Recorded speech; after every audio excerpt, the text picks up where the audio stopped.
వేడుకొనలేననియు వేడుకొనిన ఎడల ఆయన 12 సేనా వ్యూహముల కంటే ఎక్కువ మంది దూతలను ఇప్పుడే నాకు పంపడనియు నీవు అనుకునుచున్నావా? చూసారండి, అంటే నా తండ్రిని నేను అడిగితే దూతలు పంపించడం అనుకుంటున్నావా? 12 సేనా వ్యూహముల కంటేనంటండి. అంటే ఇంకెన్ని లక్షల దేవదూతలు వచ్చేస్తాయి అక్కడ. అసలు మామూలుగా దేవదూత అంటేనే ఒకటి అంటేనే ఎన్నో వచ్చేస్తాయి వేలకి, ఇంకా 12 సేనాలంటే ఇంకా లక్షల దూతల కిందేనండి అక్కడ.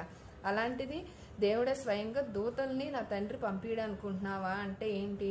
దేవుడు యందు మనం భయభక్తులు కలిగి జీవించినప్పుడు దేవదూతలు మనకి కావలిగా ఉంచుతాడని ఈ లేఖనానుసారంగా స్పష్టంగా దేవుడు చెప్తున్నాడండి. అందుకే కావలిగా ఉండి వారిని రక్షించును, అంటే మనల్ని దేవదూతలను కావలిగా ఉంచి రక్షిస్తూ వస్తున్నాడు దేవుడు. ఎటువంటి ప్రయాణం లేదు.